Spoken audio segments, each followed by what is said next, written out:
Distinguished guests, researchers, innovators, educators, and participants joining us from across the globe.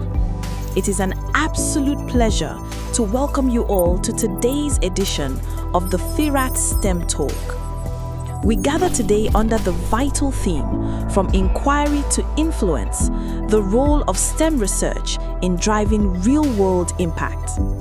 In an era defined by rapid technological acceleration and evolving global challenges, our mission today is to explore how curiosity-driven scientific inquiry, engineering rigor, and groundbreaking innovation can transcend theoretical spaces to create tangible, sustainable solutions for industry, education, and society. To take us on this transformative journey, we have convened an extraordinary panel of pioneers who exemplify excellence across academic leadership, cloud engineering, and digital innovation. Joining us first is Professor Abiodun Musa Aibinu, PhD, the Vice Chancellor of Summit University, Offa, and a distinguished Professor of Mechatronics Engineering. Widely celebrated for coining and championing the philosophy of the acadopreneur, Prof. Aibinu has dedicated his career to bridging academic research with commercial application and market-driven solutions. With a PhD in Mechatronics, Robotics and Automation Engineering from the International Islamic University, Malaysia, and an MSc from Blekinge Institute of Technology in Sweden, a registered engineer with Koren and the NSE, he is an acclaimed grantsmanship specialist and a prolific researcher with over 3,000 citations. His immense contributions have earned him distinguished accolades, including the 2024 NAAEE Global eSTEM Award, the Nigerian Air Force R&D Award, and high-impact funding from bodies such as the UK Royal Academy of Engineering, TET Fund, and the Nigerian Communications Commission. We are equally honored to have Mrs. Godstime Chisom, an accomplished senior DevOps and site reliability engineering lead, bringing over 7 years of specialized experience in designing, automating, and scaling reliable, high-performance cloud infrastructure. Her technical expertise spans platform engineering, Kubernetes orchestration, and robust automated deployment pipelines, where she consistently bridges the gap between complex systems architecture and operational efficiency. Beyond her core engineering achievements, Mrs. Chisom is a passionate mentor and community builder who actively shapes the future of technology by leading key technical communities, including the AWS Cloud Security User Group, She Code Africa Lagos, and Hands-on DevOps. Completing our stellar panel is Mr. Onovwiome Honorable Onome, a dynamic Nigerian technology leader, AI educator, and digital innovator, deeply committed to solving real-world challenges within educational ecosystems and student communities. As the co-founder of Nella Vista, he builds innovative digital solutions that transform learning accessibility, campus leadership, and academic success. His extensive work spans artificial intelligence, UI/UX design, full-stack digital transformation, and modern automation. Having trained hundreds of young people through hands-on masterclasses and workshops in generative AI, prompt engineering, and digital productivity, Mr. Onome champions the core belief that artificial intelligence must empower human creativity and decision-making rather than replace it. With such a rich reservoir of knowledge and diverse perspectives gathered in this room, we are set for an engaging, insightful, and impact-driven session.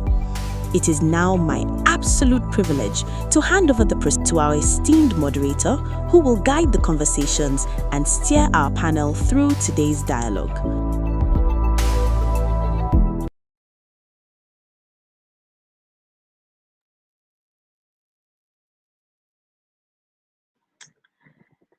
Good day, everyone. You're all welcome to our firat.ng talk. It is my absolute pleasure to welcome you all to our first edition of our firat.ng talk. To our distinguished speakers, researchers, professionals, students, and innovators, and everyone joining us from different places, you are all welcome. Thank you for taking your time to be here with us today. We are truly excited to have you join us for what promise to be engaging and insightful conversation. Today is not just about listening to experts, it is about learning, exchanging ideas, asking questions, and thinking differently about the possibilities around us. We hope by the end of this session, you won't just leave with a new knowledge, but a new perspective, new idea, and perhaps even an inspiration to take action. So, wherever you're joining us from, I encourage you to get comfortable, stay engaged, participate in the conversation, and make the most of this opportunity. Once again, you're all welcome to our Firat STEM talk. So, before that, I want to talk about Firat. So, Firat is the Foresight Institute of Research and Translation. Firat focus on advancing research, innovation, and technology and knowledge with the aim of transforming ideas and research into solutions that create meaningful impact in the society. It provides a platform where researchers, students, innovators, and professionals can develop their knowledge, collaborate, explore ideas, and contribute to solving real world problems. And one of the things firat recognize is the research. Research shouldn't just end with paper. Knowledge should be translated into action, innovation, and STEM. So Firat STEM Talk, that's what brings us to Firat STEM Talk. Firat STEM Talk is a platform designed to bring together students, researchers, professionals, innovators, and STEM enthusiasts to have meaningful conversation around science, technology, engineering, and mathematics. It is an opportunity to learn from experts, exchange ideas, ask questions, and explore how STEM can be used to address the challenges we face in our community and society. And today's theme captures this perfectly. From inquiry to influence, the role of STEM research in driving real world impact.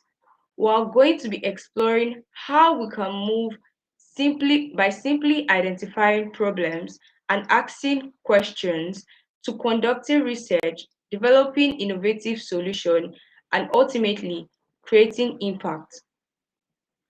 I am particularly excited because we have amazing speakers from different perspectives who will help us look at this topic from different angles.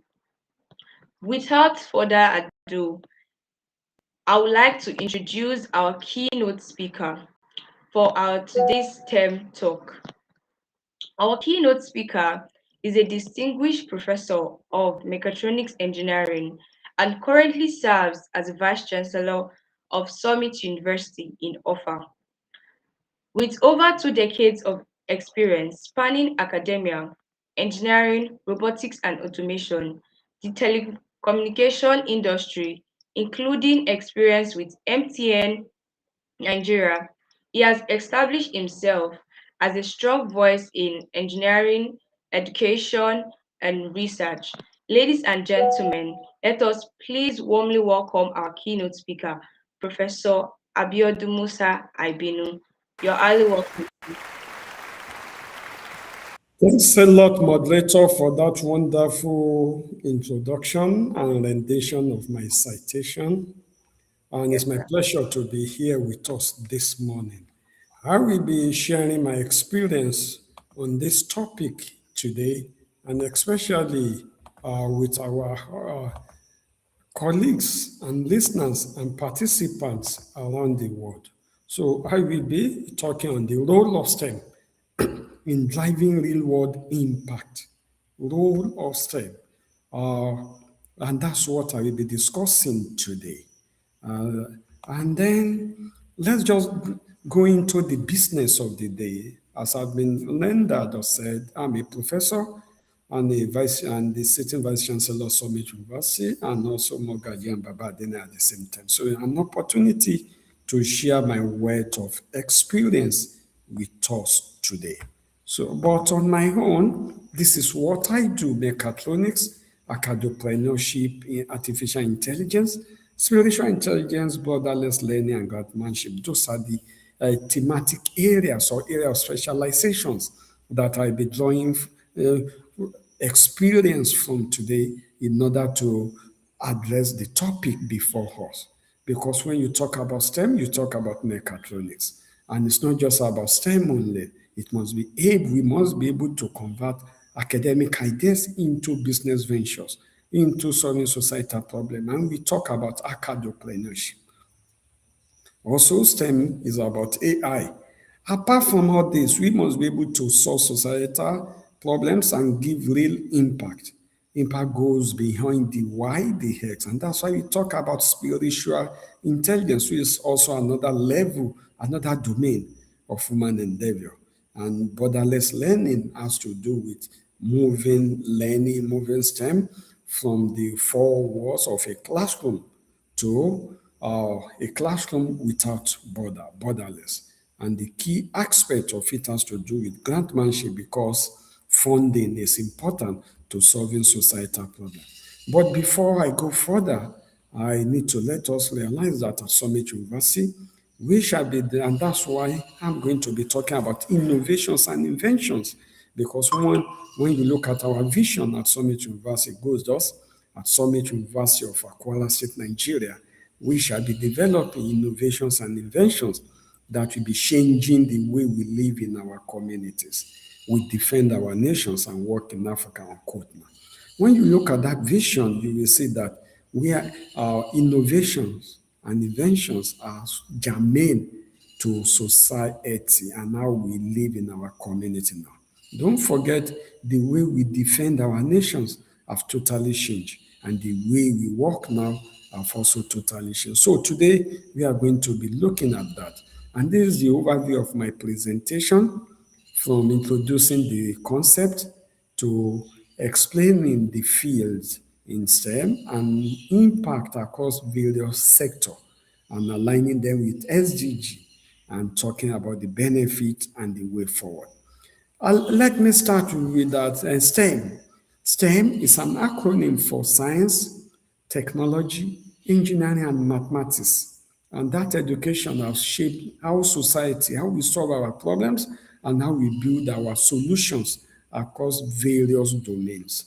And innovation in science and technology is definitely on the rise now.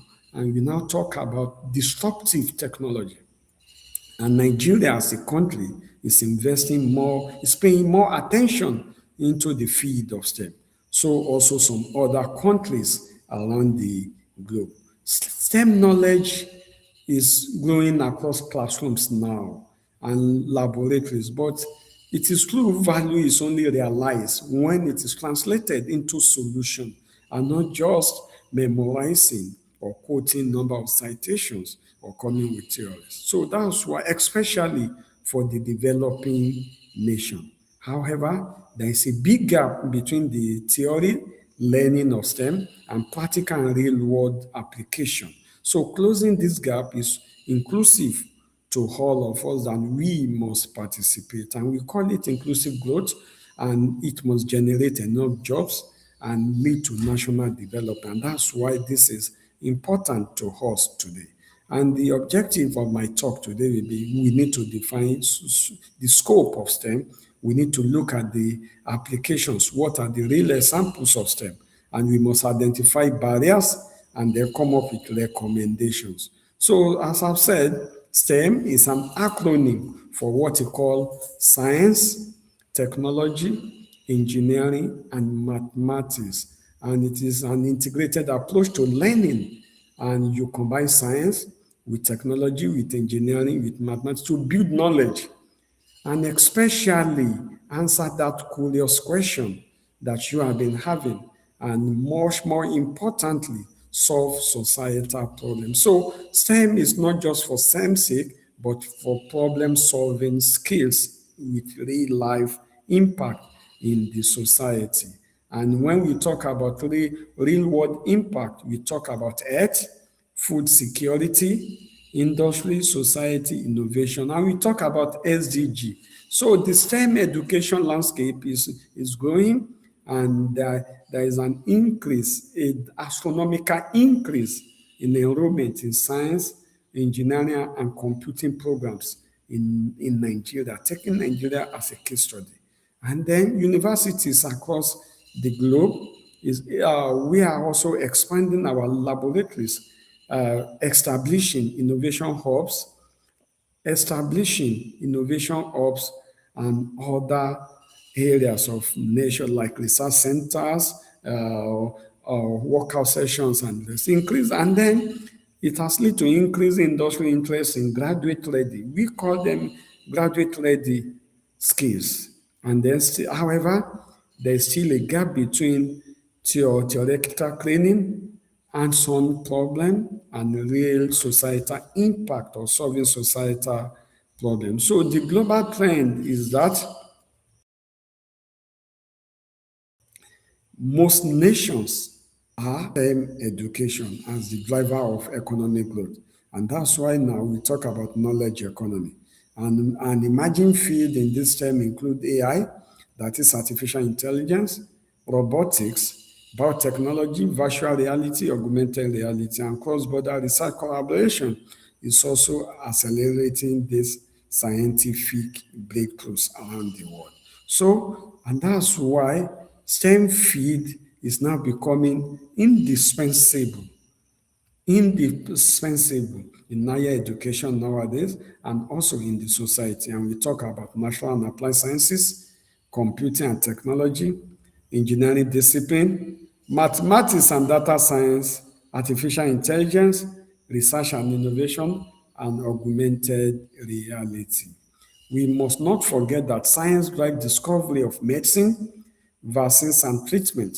Without science, perhaps we would not have been able to curtail COVID-19 some years ago. And don't forget Ebola outbreak also. But with science, we were able to discover medicine, vaccines, and treatment to advance humanity and protect humanity. And then it also provides evidence-based, it also provides for evidence-based, evidence-based for sound public policy decisions. So science fuel curiosity-driven research that open new fields of application.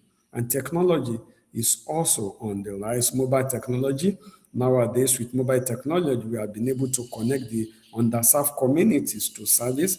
And then as AI is accelerating research, diagnosis, and decision.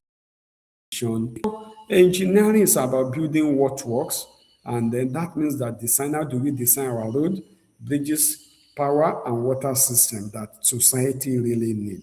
So how do we turn scientific discovery into safe, usable product? That's what engineering and mathematics provide the logic and model behind engineering and technology. Once the mathematics is correct, be rest assured that that technology and engineering will definitely hold. Without strong mathematics, the logic and models behind that engineering may never work. And we talk about guessing and rest. And that so underpins data, and then mathematics also underpin data science, AI, and rest. So in order to build precise reasoning, every STEM field relies on mathematics, and the impact is enormous. The impact of STEM is so much enormous. So let's look at healthcare. Medical research nowadays and biotechnology enable better diagnosis and treatment. And I've also mentioned the case of COVID-19 some years ago and Ebola in Nigerian case. So digital health tools now have been able to extend to remote and serve community, and especially those who are off-grid. And data analytics have been used to support disease tracking and faster public health response. So that's one thing about impact of STEM. Also, let's look at about impact of STEM in agriculture with advanced STEM technology. STEM now, we now talk about improving crop yield, resilience, and soil health.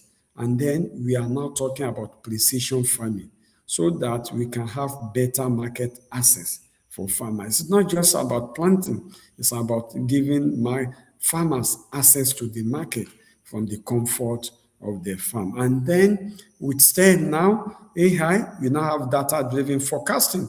So with that, it can help us to manage climate and supply chain risk, because with good forecast system or prediction, we can manage climate action and supply chain risk. So what of the impact in the industry with STEM? STEM skill now fuel manufacturing, construction and energy sector, and automation and engineering are definitely raising the productivity in our industry. So renewable energy is another area that STEM is making so much inroad. Nowadays, especially, let me take Nigeria as a case study. Almost every roof now you will see photovoltaic cells, that is solar panel. Now we now try to generate energy and not only to consume energy from the national grid. I'm sure in the next few years, we will have some subscribers that will be able to even be selling energy to the national grid, that peer-to-peer energy trading may also come on board. And we now talk about smart grid technology that is on the increase also in Nigeria. And what of transportation? Uh, in the last few years, you can see some ride-hailing services that have come up, and they are definitely affecting that ecosystem. And part of the impact of STEM has to do with job creation. With STEM now, industry now generates high value, future-ready employment, and the technical skill open pathway to entrepreneurship and self-employment. So the spotlight has to do with STEM innovation in action. I've made mention of mobile edge solution, precision agriculture, renewable energy, educational tech, financial tech, smart manufacturing.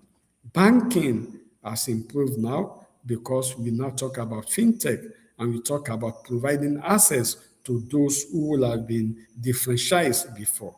And then banking has been made to become easier. So the whole idea is that from STEM education to real world impact, start from learning. That is the first one.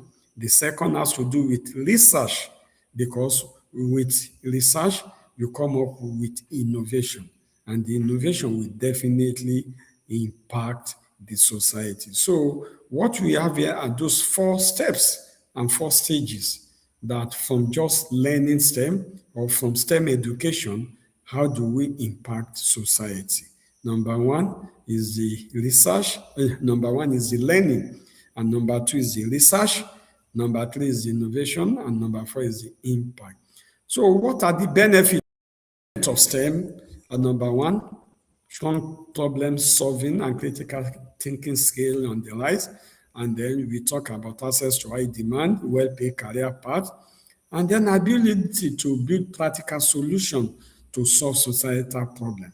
And the society itself become better because now with STEM, we talk about better healthcare, the food security and infrastructure on the rise, and then stronger, more diversified national economy, because from STEM, we have been able to witness some nations that are into what we call knowledge economy. So key challenges: number one, limited labs and infrastructure across, and as of now, we still have gender and access gap, and there is still weak industry and research funding. But again, the responses have been very, very good. Let me just take the case of Nigeria. Let me just share with us what we are doing in Nigeria. Under the TED Fund and the Ministry of Education and the Ministry of the Communication and Digital Economy, you can see that we have been experiencing upgrading our laboratories and providing more ICT access through NITDA, through NCC, NICOMSAT, and then through Main1 and the rest. And then widen inclusive STEM outreach. Nigeria, NUC and some other agencies of the government are also providing inclusive outreach. And now what we are looking at, how do we build industry partnership? And I can say that NESG, they are also NESG is also doing well along that line. Challenges is that yes, many schools and campuses still lack fully equipped science laboratory, but they have been increased. So we still have to do more. And in Nigeria, the energy poverty level is on the reduction from what it used to be. At least unreliable power and internet limits and so on technology and so on. But again, with increase in rural and underserved communities, especially with increase in internet access and penetration, this is actually getting reduced as we move on. However, due to the high exchange rate, we have been witnessing high cost of equipment, which have now mean that we need to start looking inward to how do we develop our practical experimental-based learning equipment locally instead of importing.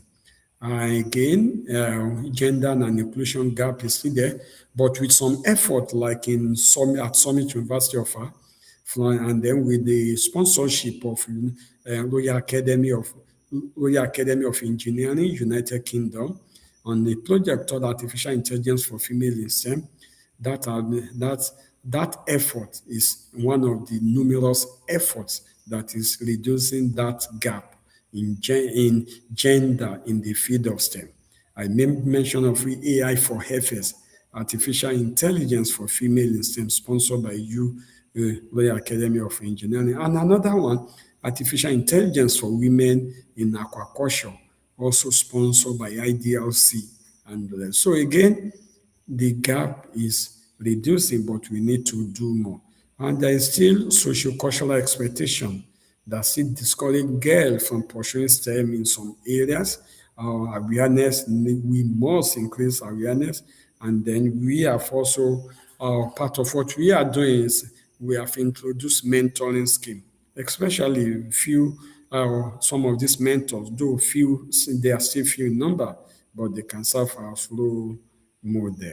So again, funding, as I've said, can be handled from the issue of academpreneurship and grantmanship. And with what we are doing on what is called quadruple helix, we are using that one to solve the weak linkage between university, industry, community, and government. And that has, before now, slow commercialization, but with the introduction of quadruple helix, it is definitely increasing the rate of commercialization of knowledge. So women in STEM spotlight, as I have mentioned some of them, and then those ones include artificial intelligence for female in STEM, artificial intelligence for women in aquaculture. And what we can do is to strengthen STEM education with some of those initiatives. And building partnership is important because that will lead to stronger links between university, industry, community, and government. And innovation hubs, incubators must also come on board and join this partnership. And in Nigeria, about 2 years ago, we passed the national policy on AI adoption and strategy in the country. And ahead of that, we had our national STEM policy. However, funding is still not directed to some priority areas, which I think the government need to do. And then government back grants and tax incentive to boost investment is a must in this. And business opportunity should be also be available to encourage PPP, that is public-private partnership. In conclusion, STEM is only as valuable as the real-world problem is solved. Science, technology, engineering, and mathematics are already shaping the way we live, the way we defend our nation, and the way we communicate. However, closing access, inclusion, and funding gap unlock far greater impact to the society, and there must be deliberate investment today in order to build solutions for tomorrow. With this, I say thank you for listening, and that's what I have to share with us on the topic, the role of STEM in driving real world impact. Thank you, and God bless you. Thank you very much, sir. That was a very insightful conversation. Thank you, sir, for officially setting the tone for our Firat STEM talk. Your emphasis on moving inquiry to innovation and real world impact speak directly to the heart of today's theme. We sincerely appreciate you for taking your time to share your knowledge and experience with us, for officially opening our Firat STEM talk. Thank you very much, Professor. Ladies and gentlemen, let's give a round of applause to our keynote speaker.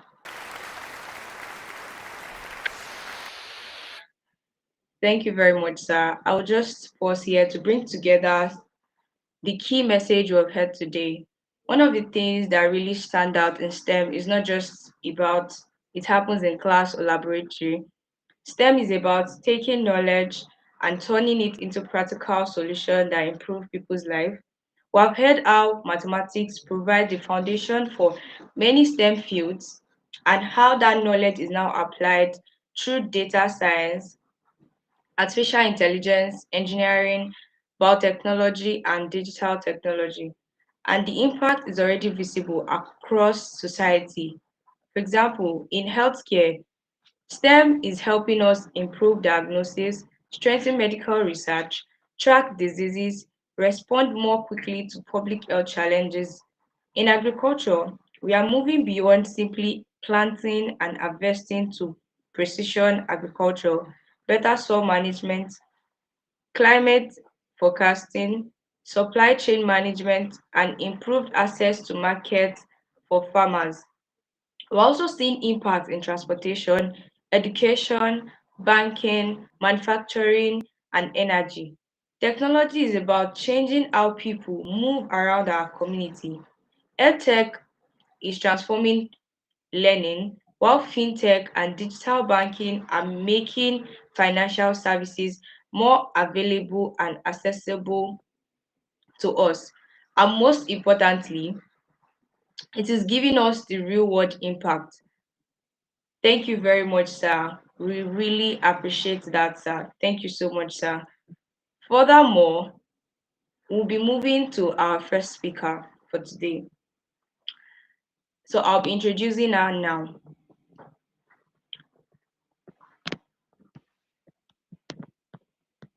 Our first speaker is a seasoned senior DevOps and site reliability engineering lead with over 7 years of experience in technology industry.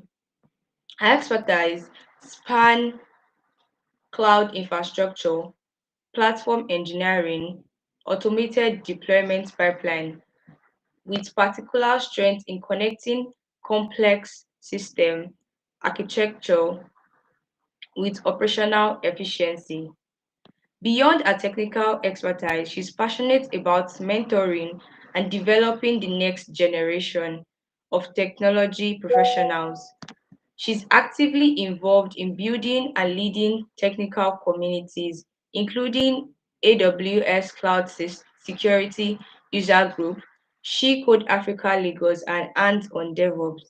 Ladies and gentlemen, please join me in warmly welcoming our next speaker.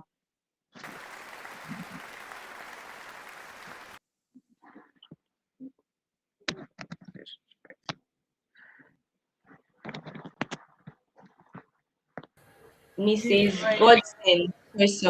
Sorry, ma. Yeah, can you hear me? Can you guys hear me? I can hear you very much, ma. Okay, good to be here today.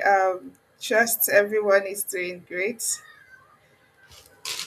So yeah, let's go right into it. I'll share my screen and in a bit.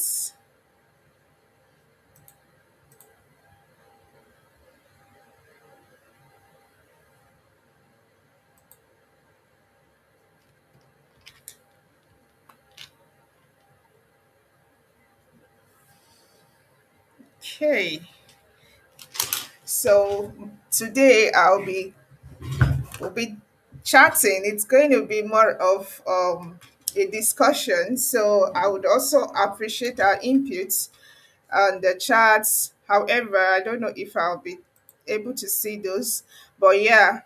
So I'll be speaking to us on how we could, of all we've learned from our Vice Chancellor today, how we could move this to real impact, right?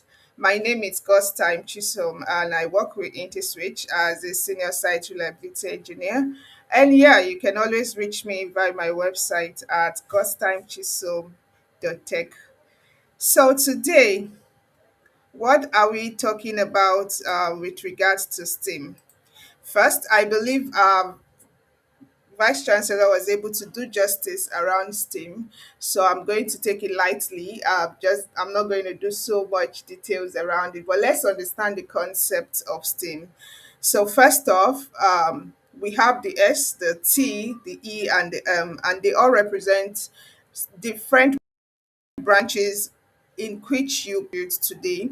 So the first of it is the science, and this is what allows you to more of explore what this life, nature, things that are unrealistic, how you can explore them and make them realistic. So this spans across different fields, not just the ones I've listed. So it spans across a lot. You can do a lot of research around it, spanning from genetics.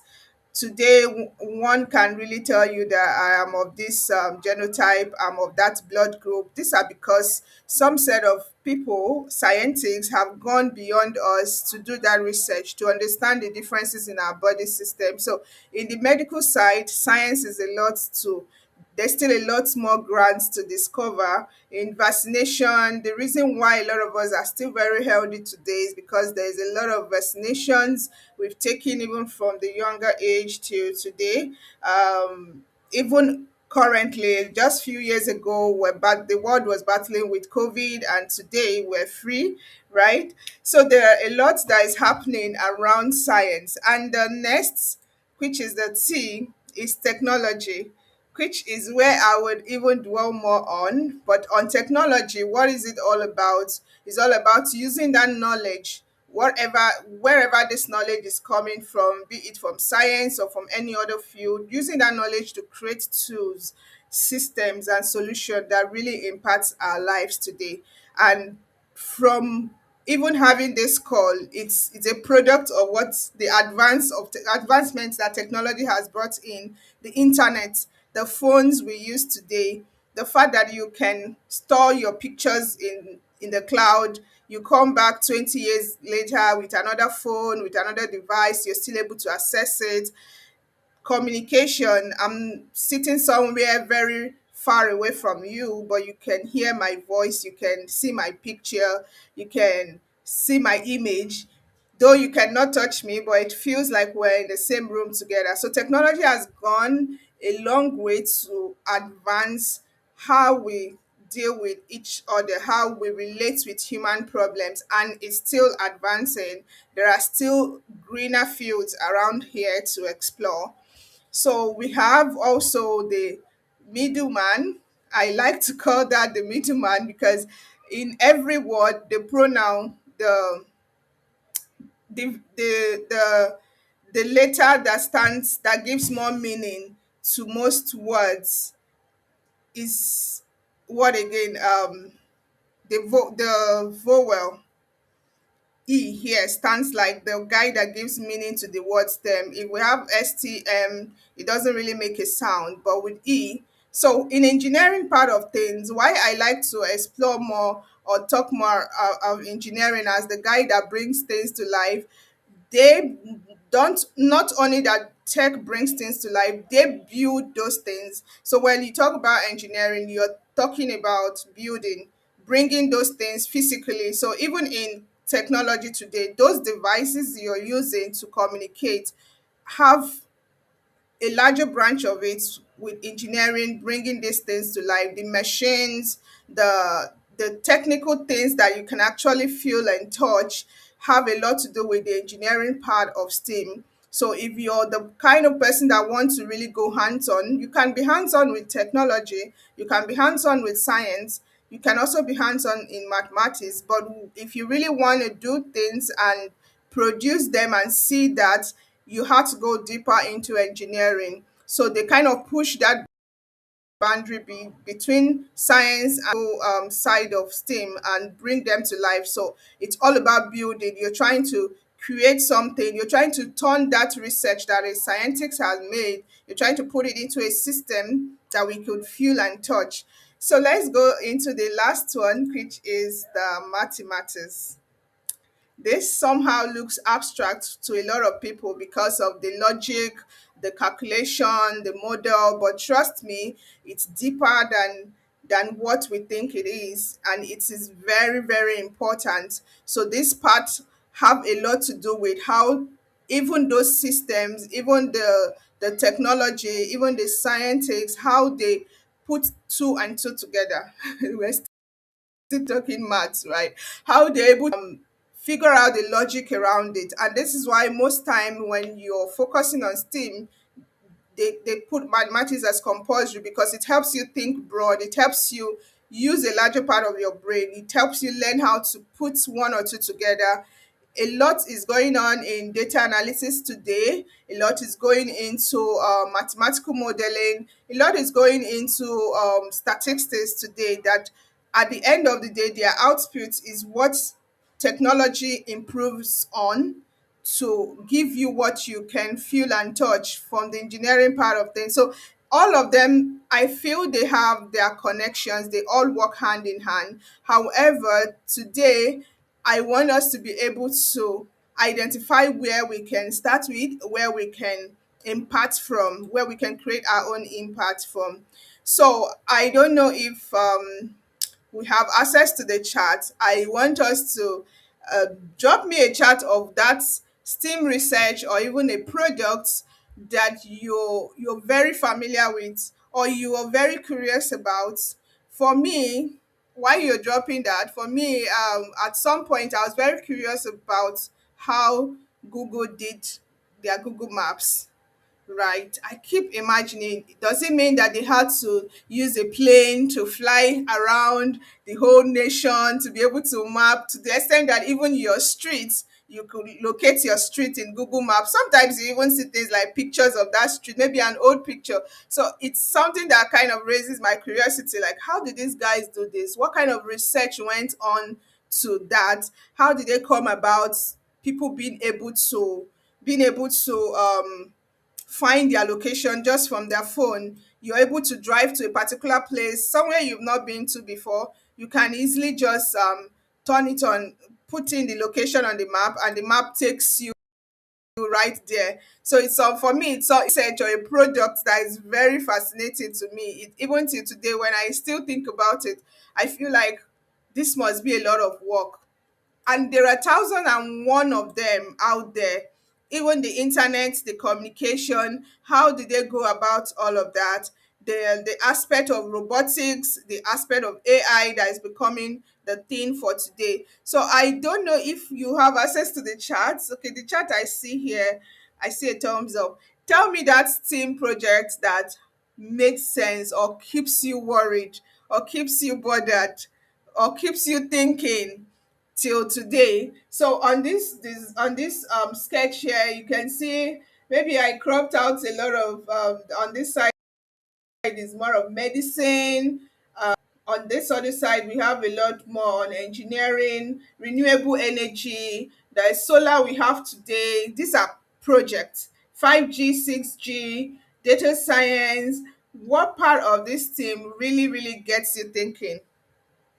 Okay, someone said they think about Netflix a lot and how they do their recommendation. Yes, so that even has a lot to do with logic, mathematics, which may look very abstract, but yeah, they're able to study patterns. They're able to put those data. Today, you watched a particular movie, they're able to put patterns together and be able to give you a recommendation. So someone said they are very curious about how automation work in industry setting. That is quite a big one. Yeah. All right, let's move on. Let's move on. But then you can still drop more of what you think. So voice assistants like Siri, Alexa, yeah, they turn that one, it got me thinking a lot. Okay, so now that we've seen projects that people have worked on, research projects that people have really worked on, and how big things can really be, right? Now, how can you move from what you are today, from where you are today, to making real world impacts? First off, First off, you need to find a problem. Most times when we talk about finding a problem, it looks like you have to go to the market and start asking people, start doing survey, asking people, is this a problem? Is this not a problem? Most time it can be that way, but in most cases, it's not usually that way. It could start with you. That day to day, your day to day, if you're a student, how what are the things that are giving you more challenges, what are the things around you that you think can be improved on. It may blow your mind how big that can be. I remember my project partner in school once told me that if we had pushed on our projects, on our final year project, that final year project has evolved to what we have today as Microsoft Teams. Teams is more like what Google Meet does today, doing online call. And as at when we did that project, it's not a thing. People make call, but not a workspace call.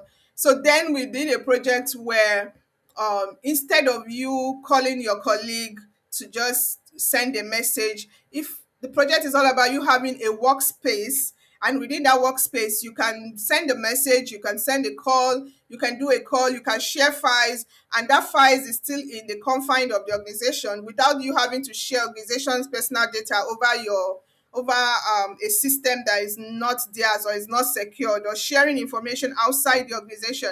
So today we didn't work on that project, we didn't expand on that, but then as at that period we saw it as a problem in the outside world, in the market space, in the workspaces, because there was nothing like that existing at that point. But yeah, the more you think you're not going to, you think it's just within you, there are a lot of that same idea or that same problem, it's also in the mind of a lot of other people. So the better you take up that problem and improve on it, the the real world impact you will be making, right? So find that problem around you. You can start with your school, you can start with your day to day, you can start with um people, what people discuss to you when people throw their challenges to you. It can even be something as easy as things you hear every day.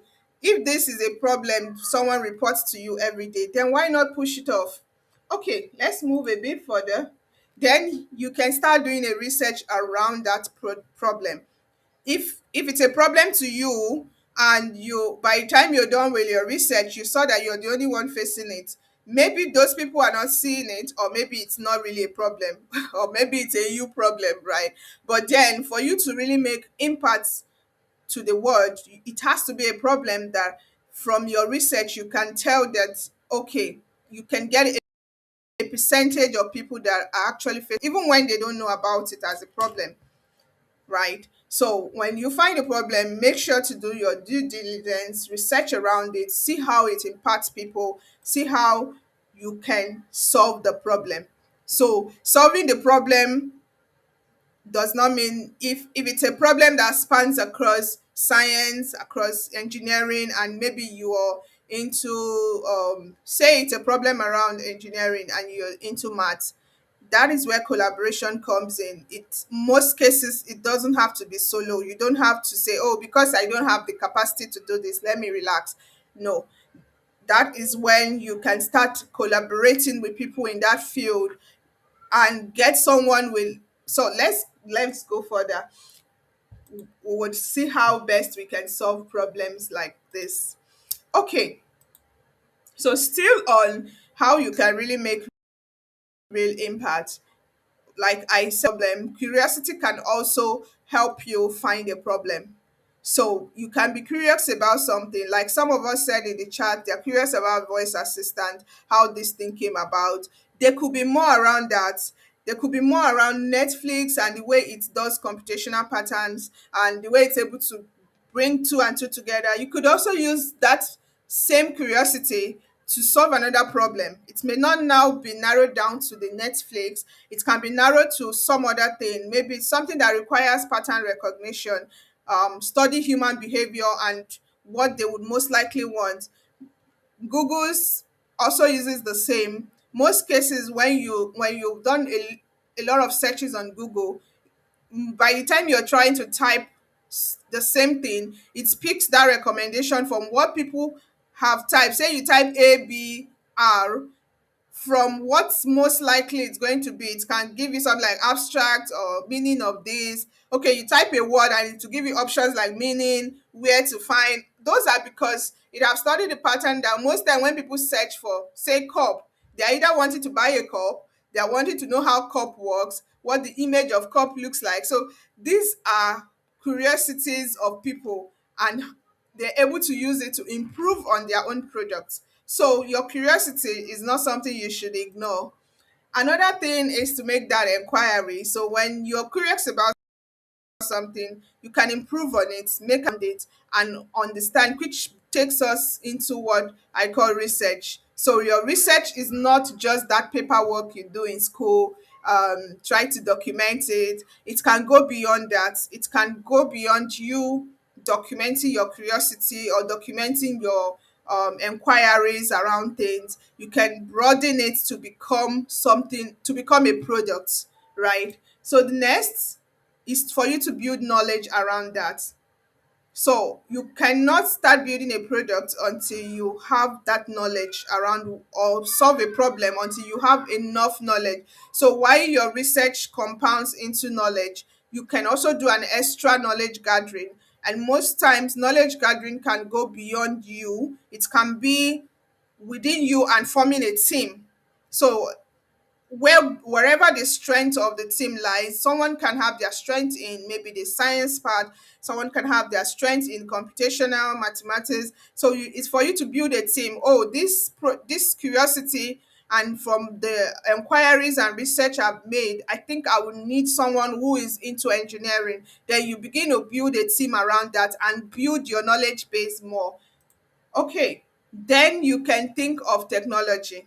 Trust me, with technology you can make that problem a solution, and not just a solution that's not just a solution you do and it becomes a research paper. It can be a solution that actually becomes a product, becomes a source of income, becomes a relief to someone.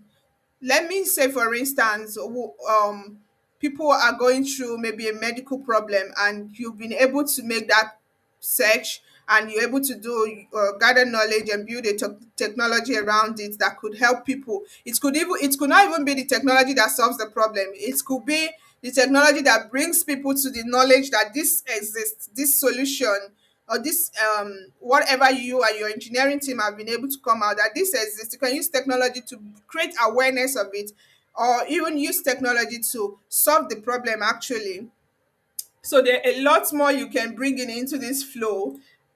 Then the next, which is most likely the last, is for you to then build out that solution and adaptation. Get people to adapt to it, get people to know about it, get people to use it, get people to test it. So all of this starts from where? Your curiosity. Okay, let's move a bit further. I think I've gone too far. So how can you rinse with technology? For me, I like to say that technology is where your research becomes something people can interact with.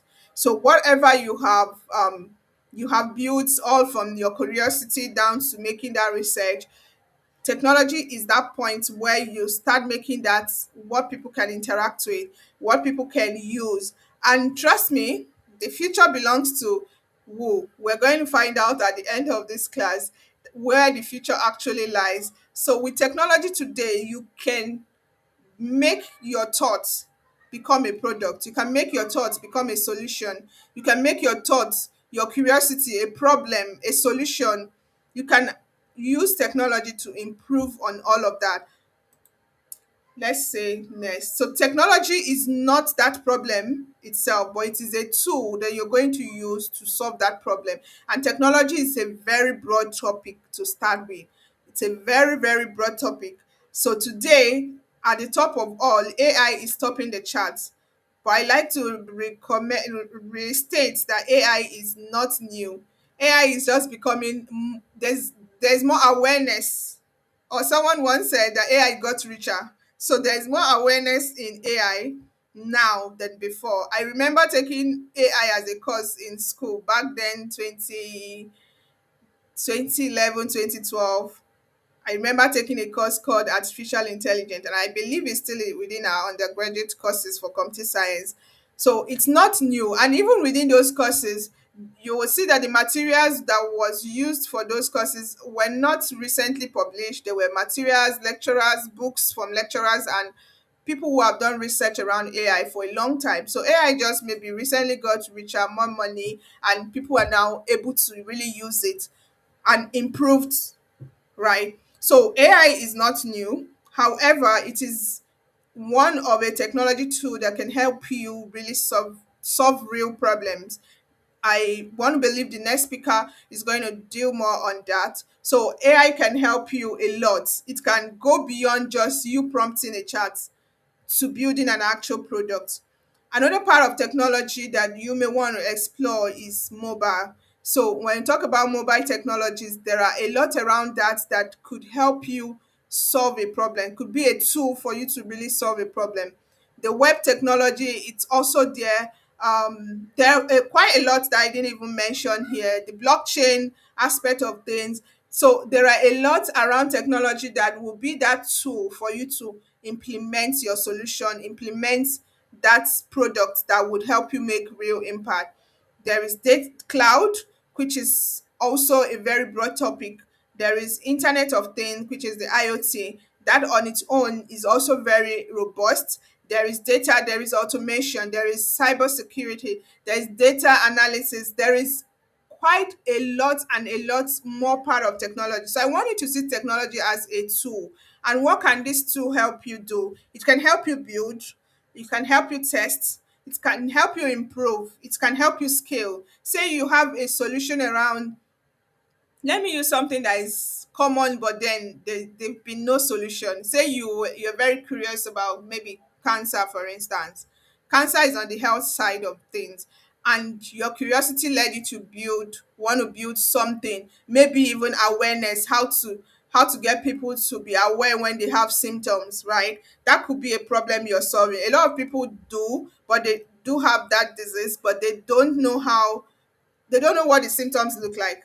So when it's still very little that they can really manage it and it's not a death sentence, right? Some people are not even aware how to deal with it. How some does not even know when to run to a doctor. So you, if that is a curiosity for you, technology can help you build something that creates that awareness, even when you don't have the solution to the actual problem, but you have a solution to another phase of the problem. So problems could be in phases, right? You could actually learn to cure cancer, fine. You can have the solution to create awareness around it.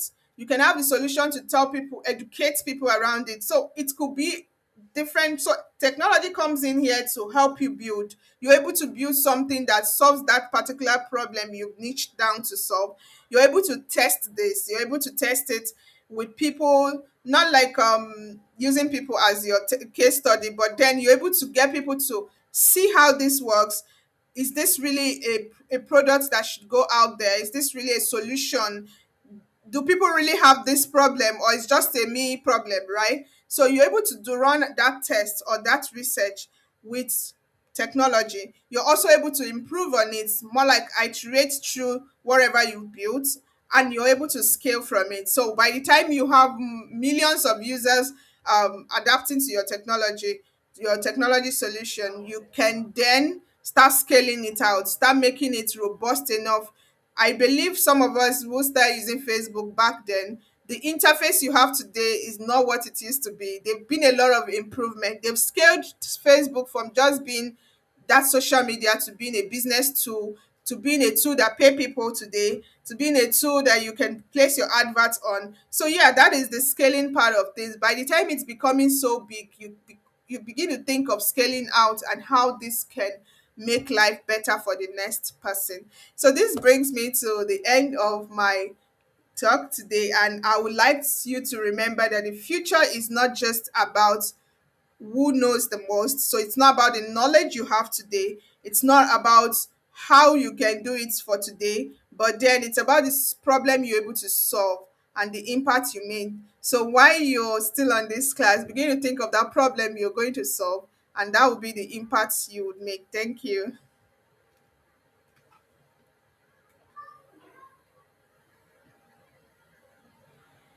Thank you very much, Ma. That was very, very, very insightful, Ma. I really enjoyed myself during the conversation. Thank you very much, Ma. I want us all to appreciate our speaker for giving us that insightful understanding concerning STEM and real world impact. Thank you very much, Ma. Can we all appreciate our speaker?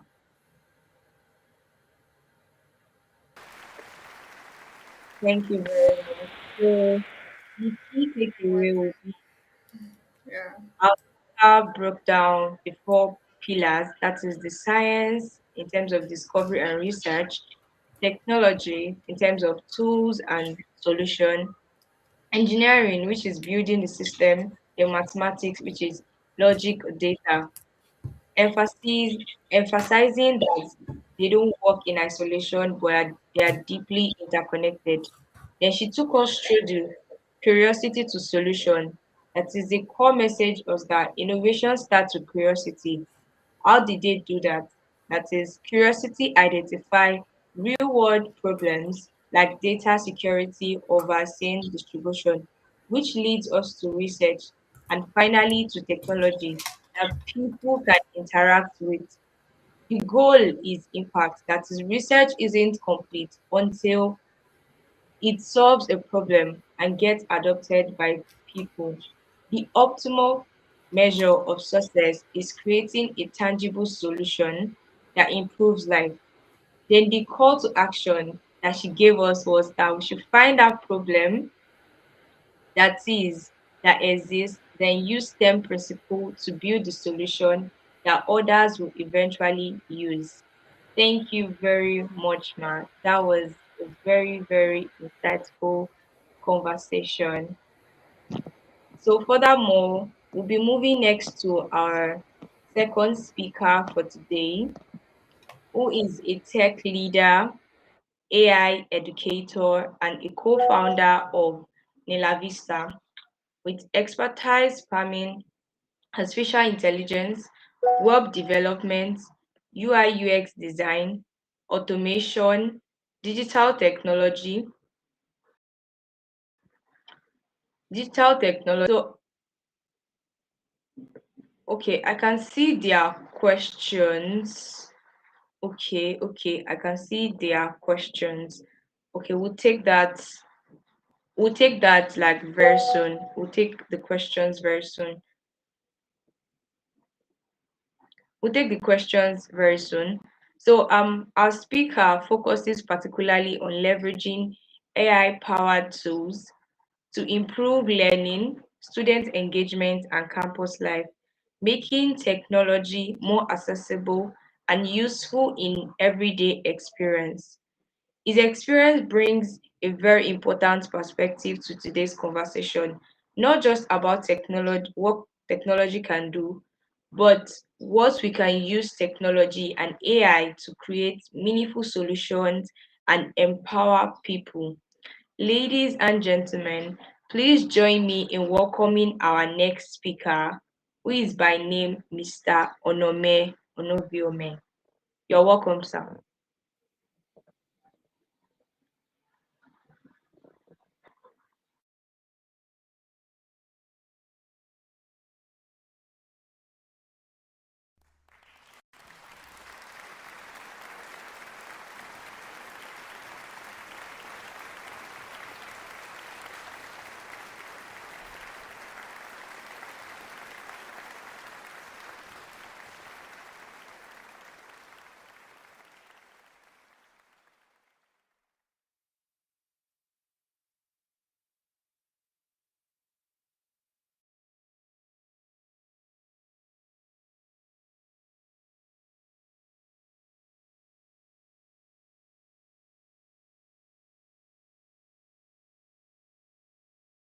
Okay, so I think probably Mr. Onome is having network issues or something.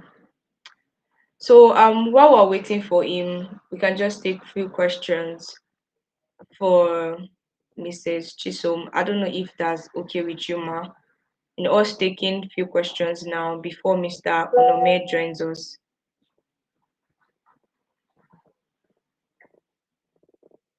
Can you hear me, Ma? Yes, yes, I can hear you. Um, yes, so we can. Okay. Okay, I'm trying to Okay. find So the the question on question. our, well, I can just read it out for you, ma. All right, go on, please. Okay, ma. Um, this person is asking that shift from prompt engineering to actually building products is mind blowing. What would you say is the best first step for someone who wants to start building with AI instead of just chatting? Okay, so particularly I build products, right? And my advice would come from that perspective. For someone who is very new to software engineering, right? If the product you're building is a software, because product can be different thing. If the product is a software and you're prompting an AI to build you that, it will actually do that, but you would need the knowledge. You would need to understand what software engineering is all about.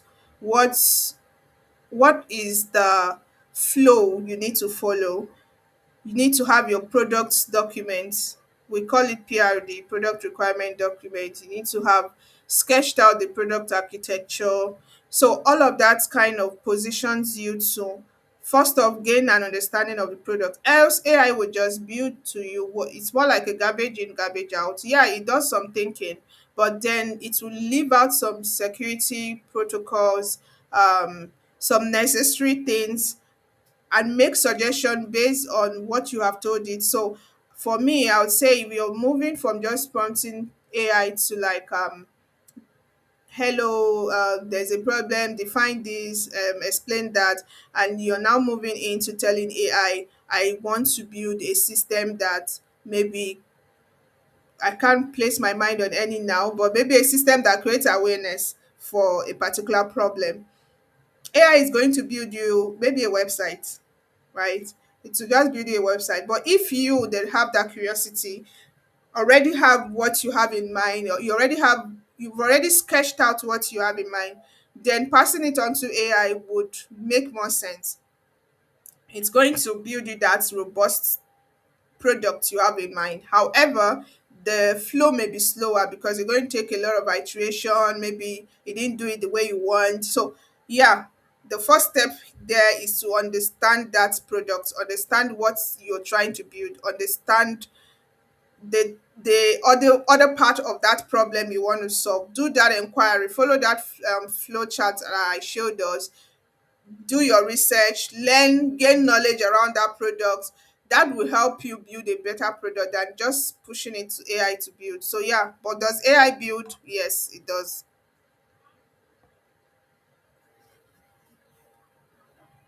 Thank you very much, Ma, for giving justice to that question. Thank you very much, Ma.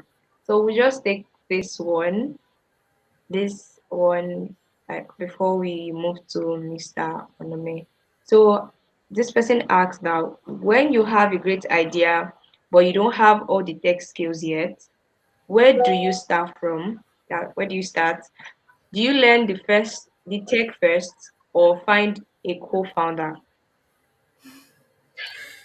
Okay, I'm like from where to where. Okay, the co-founder parts would come in when you actually started something, right?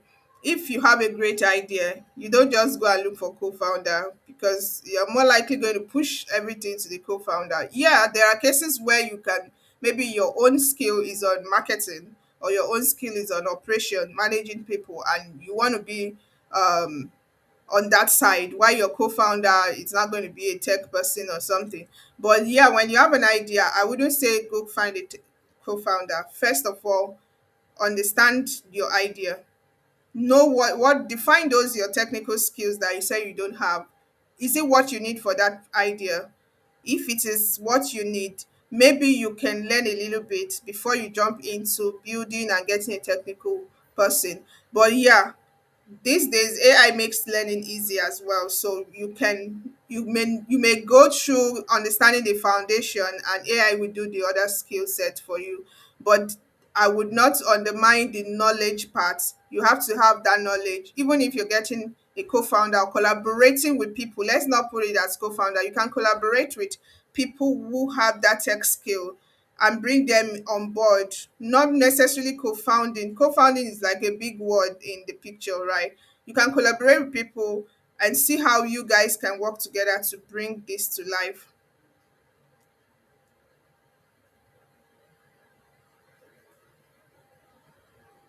Thank you very much, Ma. Thank you very much, Ma. Really appreciate you for answering those questions. Thank you very much, Ma. Thank you. So we'll have Mr. Onome now,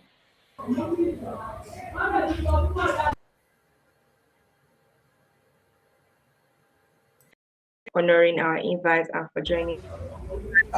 Okay, good morning, everyone. Good Please, can you morning. hear me? Yes, I can.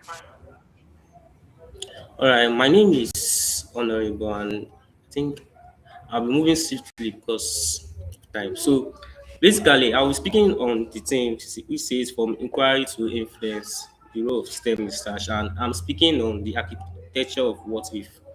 What if is a type of question, is an inquiry, and what if, like I've told most of my students, I've told most people, is like a spark. It's a question spark that have led to a lot of innovation, a lot of new innovation in the world out there. And going forward in my slide, you can see at the beginning or in the past, the Wright brothers, they were bicycle or bike repairers, and they just had one question in mind: what if humans could fly? And that's what sparked them to actually make research on how to make human to fly. And that's what brought about the aerodynamics and global aviation we are seeing today. The same thing with communication. What if people could communicate across distance? Like I said, what if is an inquiry? I call it an inquiry spark that sparks innovative ideas and solutions in the mind of young people.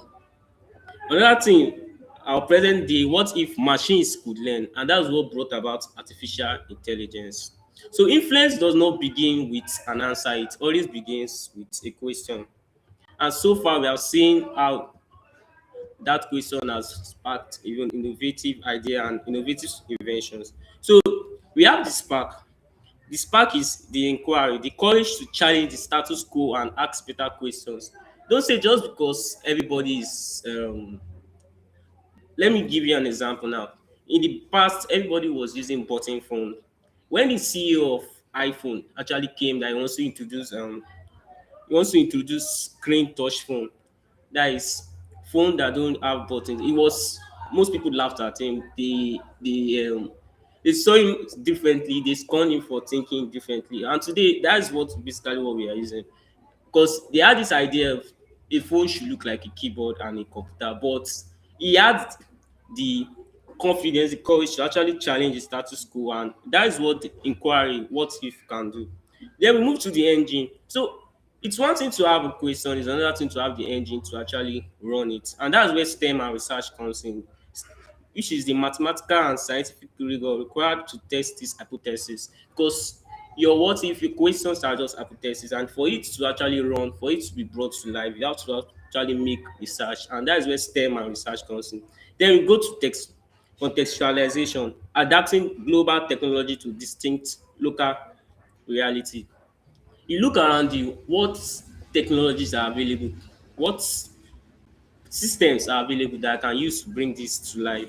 Today, we are in the world of artificial intelligence, and this is actually the best time to live in so far in humanity, because the bridge between an idea to actually building a solution has been collapsed. Years back, you need to have technical years of coding, technical years of programming, but now you can actually build anything within minutes, in as much as you know the right tools to use and you have the right idea on what you want to build. So, and finally, which is the scale, democratizing solutions through entrepreneurship and education. That's where the influence comes in.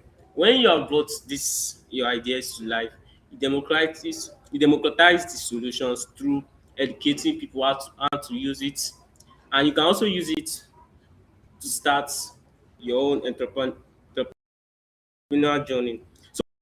So phase one, which is the spark, it says inquiry is not an academic exercise. It says conclude that that is just the way things are. Just because everybody believes that you have to go to a bank to withdraw money and deposit money doesn't mean that is how it's supposed to be for long. That's why somebody sat down and be like, okay, what if we had small machines like POS where people could actually be situated in different part of the country, different part of our community, instead of going on a long queue, standing on a long queue, but they could just go to a longer vendor and withdraw the money. And somebody else thought of what if you could actually stay at the comfort of your home and use these mobile bank apps. And so that is what sparks innovative idea. He says it's an exact moment an observation becomes a potential startup, policy, or industry. It is an exact moment. It is the moment when what you observe becomes something that piques your curiosity. Let's say a secretary now in a meeting, she has 5 meetings that day, and her role is to actually take minutes of those meetings. And knowing how stressful that can be, she sat down and thought of, okay, what if I could do this way? What if somebody actually sat down and thought? And that's why we have AI note takers today. Gemini can take notes for you when you're in Google Meet. Fireflies can take notes or take minutes for you when you're in Google Meet meetings. So, like I said, phase one is the spark. What if is the inquiry that actually ignites the spark? Moving on, we have the mindset shift from complaint to catalyst. Instead of you complaining, why not be the catalyst that revokes or initiates the change? Let's give our day-to-day example. Everyday frustration. We have Lagos traffic, the Pacific attemptance. Everybody believes that traffic is terrible. But there comes the what if inquiry. Like, what if we could predict congestion before it peaks? And then, like I said, what if it's the spark? STEM is the engine. STEM, under STEM, we have AI, we have GIS, we have LOT, we have real-time location modeling. These are what you make research on to actually bring your idea to life. And then we have the ultimate influence. And by the time you're able to do this, we now have efficient city logistics and reclaimed human time. So instead of complaining about how things are, sit back and think, what if this could happen this way? What if I could do things this way? Moving on to agriculture, most people conclude that that's in the past that harvests are unpredictable. But what if inquiry says that? What if data determine the exact time to plant? Applied STEM engine includes the machine learning, the satellite imaging, and the ultimate influence gives us or leads us to precision farming and localized food security. And we have so more other examples. To the engine. Anybody can ask a question, but STEM research is the engine that determines whether this question becomes reality. Yeah, you can always ask a question, but STEM research is what categorizes your question as, okay, is this a reality or is this a fantasy? It is the mechanism that separates an interesting idea from a reliable solution. So your question can be an interesting idea, but it cannot most of the time lead to a reliable solution. So it's when you've made research, that's when you'll be able to conclude. So looking at this diagram here, we have idea to experimentation to fail. Yeah, definitely you're going to, but that is where you gather information. That is information gather, the proof, the approach that does not work. Then you ask better questions, which leads to better questions. Then you do your research, engineering, and definitely end at invention. Everybody that invented one thing or one or two things that was saying today, we all know that they have failed. Just like the light bulb, we know how many times the inventor failed. So it's normal for you to fail. And just because you fail doesn't mean your question is not reliable or your question was not logical in the first place. When you fail, it gives you the opportunity to gather information and ask better question and gives you a better approach. We have the contextual, we have the engine, which is predictive artificial intelligence. We have the mapping and maths. We have data capture. We have the raw reality. So this is just a simple diagram of. So moving on, we have input one, input two, and input three. Basically, AI is just applied mathematics. Yeah, AI is beyond the whole coding, beyond the whole prompting you see. It's just a back end of numbers working to solve problems. Equation learned in the classrooms become the technology that models reality. So don't see, that's one of the reasons why mathematics is one of the core subjects in schools and universities today. Don't say what will I do with calculus, what will I do with dy over dx. These are the equations that are the backbone of the technologies we see today. So to my next slide, we have structured questions, specific data sources, visual information, API connections. All these work together to produce. We have automated process. When I say something is automated, it means you don't have to be there for it to be happen. We have AI automations.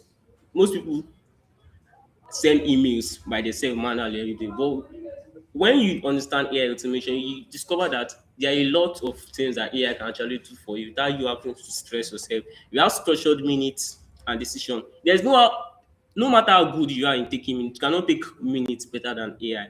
So that is where structured minutes and decisions come in. You have reclaimed administrative hours. When AI does most of the work, you have time to actually do other things, and we have complex problem solving. So you say a prompt is not just a chat, it's a localized engineered environment. AI greatest potential is problem solving and not just content generation. Yeah, fine. Content generation is a part of the use of AI, but we should learn how to start using AI to solve problems around our community, around our locality. You don't have to be at Silicon Valley, you don't have to be at the federal government Ministry of Technology. Look at what is around you. Look at your departmental groups, your class group. What problem can I use AI to solve? And that is how you actually start your journey. Phase three, we have a filter. Then Nigeria does not need technology, we need contextual technology. A solution developed in Silicon Valley is powerful, but it must pass through the filter of our unique realities. ChatGPT today now understands basically English more. But there comes a time where content creator actually needed a voice, what do they call them now?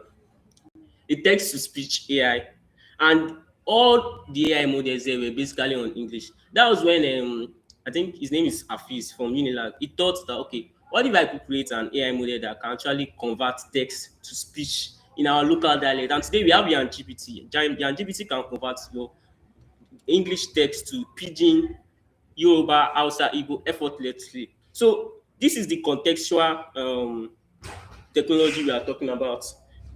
We don't need the technology we see today. We just need to make sure these technologies are passed through our unique realities, because what will work in the United States might not work in Nigeria. So moving on, we have the global tech, general AI, which includes the infrastructure, local languages, economic environment, cultural context, which is Nigeria reality. We have adaptive ed tech for local realities, contextual speech recognition, and localized natural language processing. What all this is saying is that whenever you're working on the technology, or whenever you're adapting the technology to use, you should make sure it's actually suitable for where you are, which is Nigeria.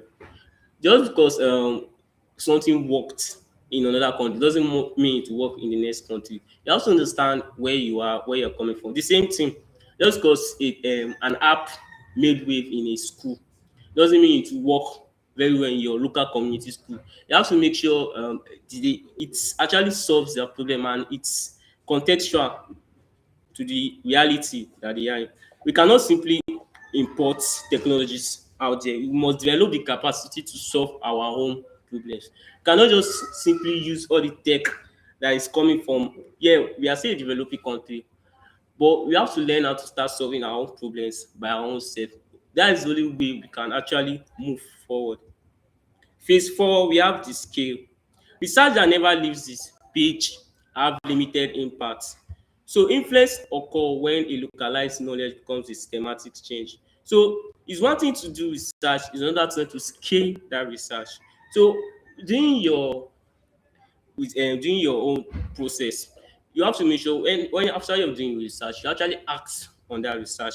This brings me to yeah, you identify the problem one, you conduct the research, you develop prototype, you test and improve, you build businesses, you create job, and you influence the industry. This is just how it goes. This is how it follows itself. Say one person research can become the beginning of someone else's solution. I've seen people there are a lot of AI fellowships that does research and they actually share this research or they act on it. So one person research can actually becomes the beginning of someone's solution. The agility now has been acquired by a company. They are not it's not the company that actually initiated or built the agility, but they have bought that solution.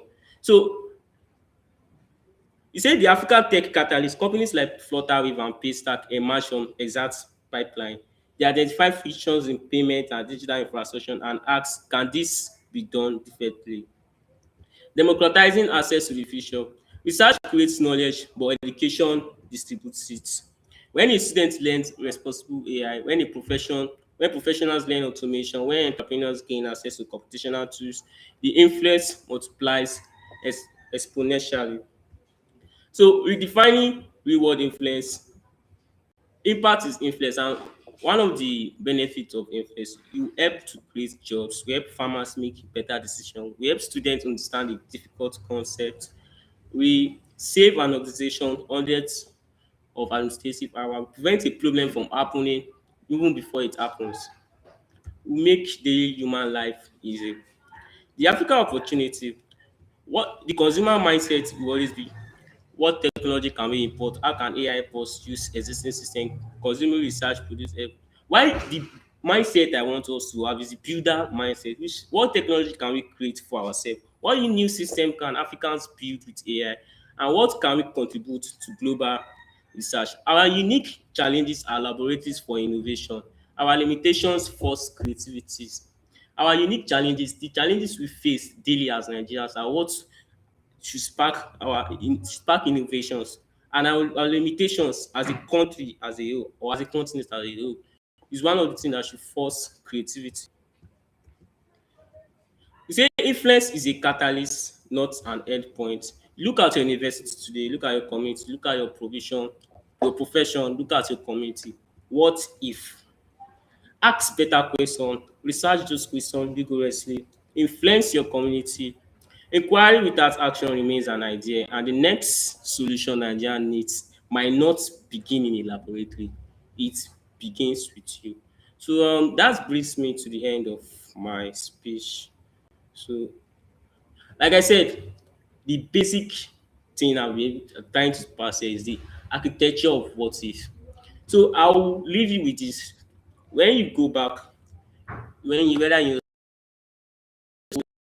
know yourself, ask yourself what could do this, what if things are done this way, what better ways can this be done, and that way we'll be able to move from inquiry to influence. So thank you so much.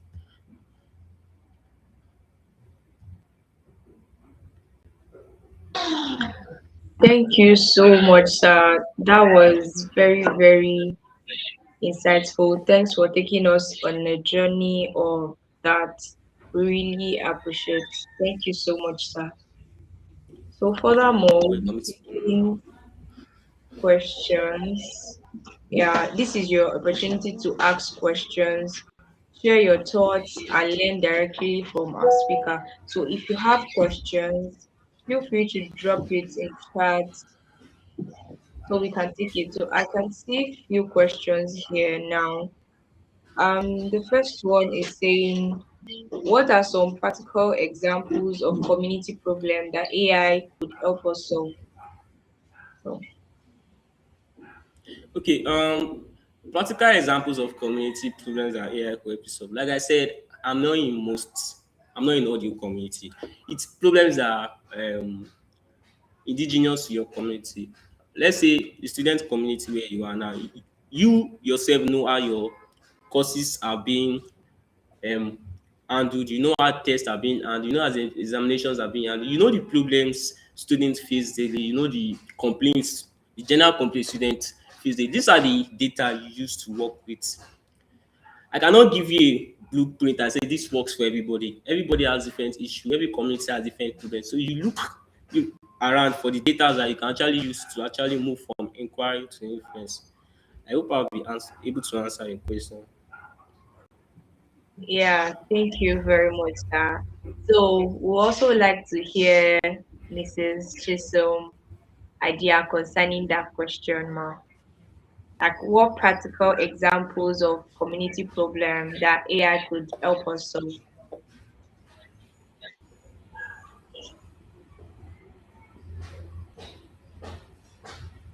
Okay, ma. Okay, ma. No problem. No problem. Okay. She says we should give her. Let's just give her a few minutes. So, the next question here is, what would you say is your first step for someone who wants to identify and solve a problem using AI? Okay, remember when you were in secondary school and when everybody was learning computer science? I think the first thing we learned was data. Like just like I said last time, data are raw facts. Data are things you gather from your community.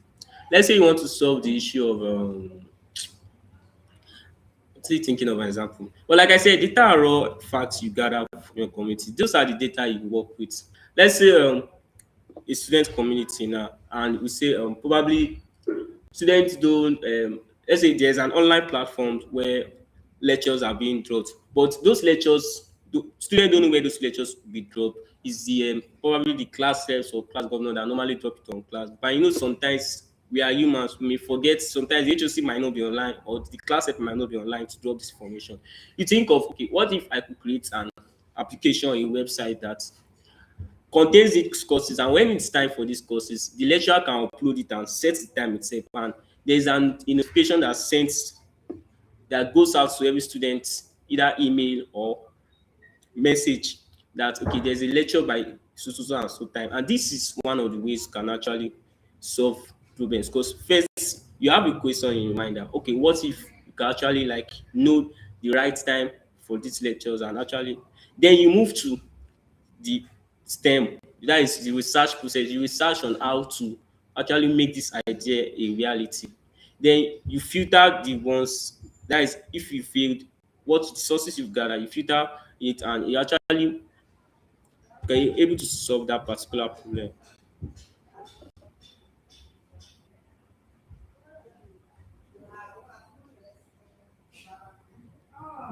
Okay, no problem. Thank you very much, sir. Thank you very We really appreciate your time. Thank you very much, sir. Thank you, sir. So Yeah, you're I think welcome. that's all from like for the questions. So let's move to the interlude.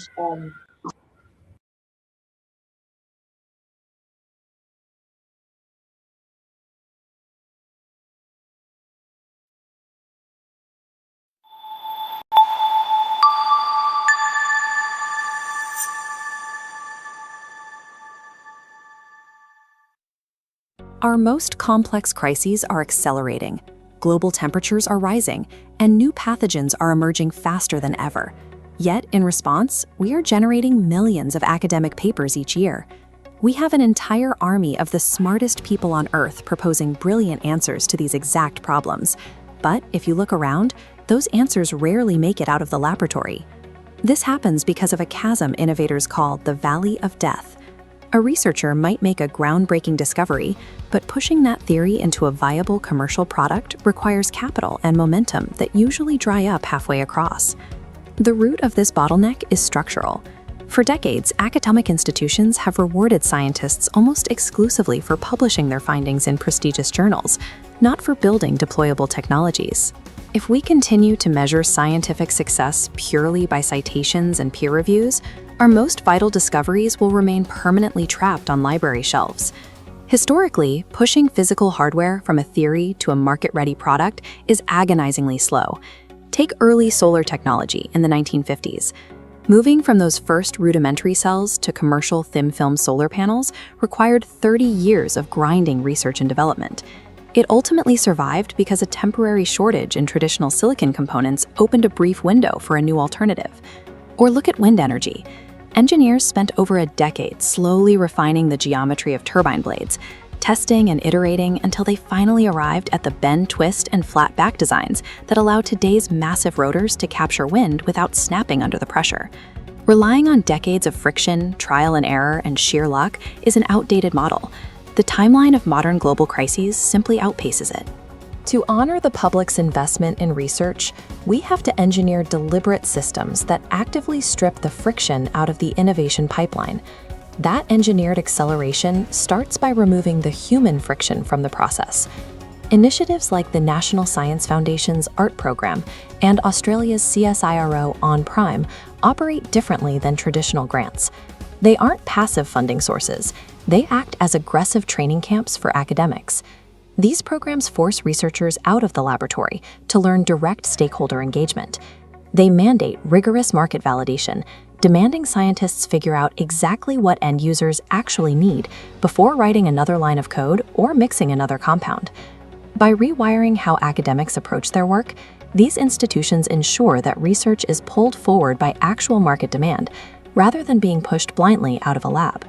While institutional programs rewire the human element, artificial intelligence is directly removing the computational friction from the scientific method itself. Traditionally, simulating exactly how materials behave at the atomic level requires solving incredibly complex mathematics, like Schrödinger's equation. Doing that accurately carries an immense computational cost, slowing discovery to a crawl. Modern AI bypasses heavy physics simulations entirely. By studying the laws of physics, models act as high-speed emulators, predicting properties almost instantly without the underlying math. This pathway allows tools like MatterGen to evaluate millions of lithium-ion battery configurations, compressing years of grueling material screening into weeks.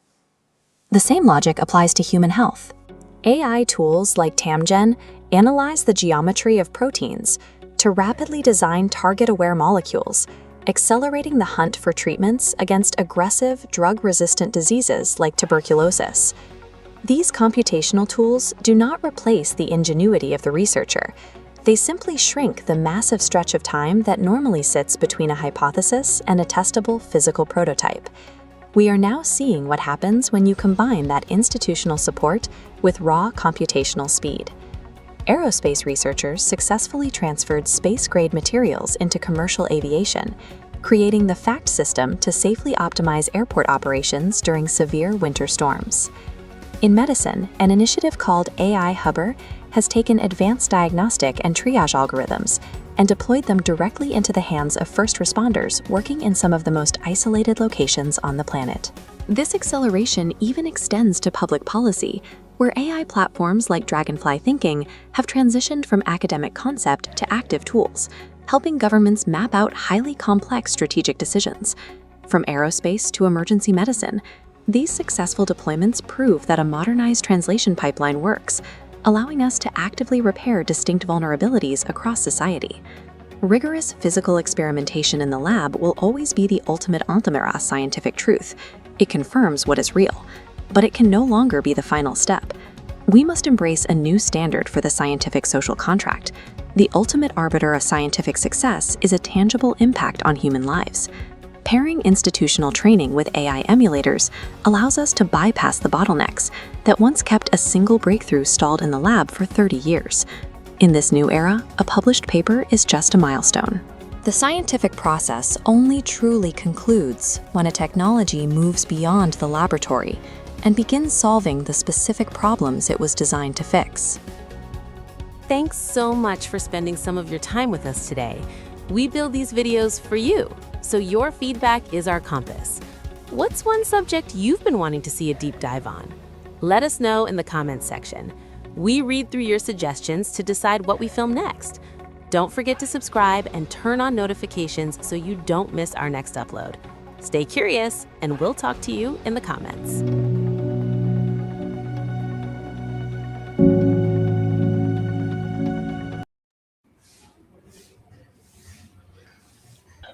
Thank you for watching that video. Yeah, like it has been said, we made that video for you so you can tell us what you want us to do for you next to show in our next edition. So Mrs. Chisom is here now to answer some of the questions that was asked when she was away. So the question was, what are some practical example of community problem that AI could help us solve? Practical examples of community problems that AI could help us solve. So, first is the problem definition. So, community problems. Okay, let me start with my community. Depending on where you stay or depending on where you live, one personal to me, one community problem I see is internet. So, internet is more like this is I stay in Lagos and internet is everywhere. However, for me that work from home most time, there is a level of internet speed that I need. There is a level of stability that I need, and there are providers for this. So if it becomes a problem to me and maybe other people in my area, this is something AI can help you do that research to find out, okay, I can do it myself by going to those companies providers portal to check, okay, what's the coverage for MTN in my area, what's the coverage for Airtel in this area, what other technology vendor can I internet vendor can I subscribe to. AI can help you do that research.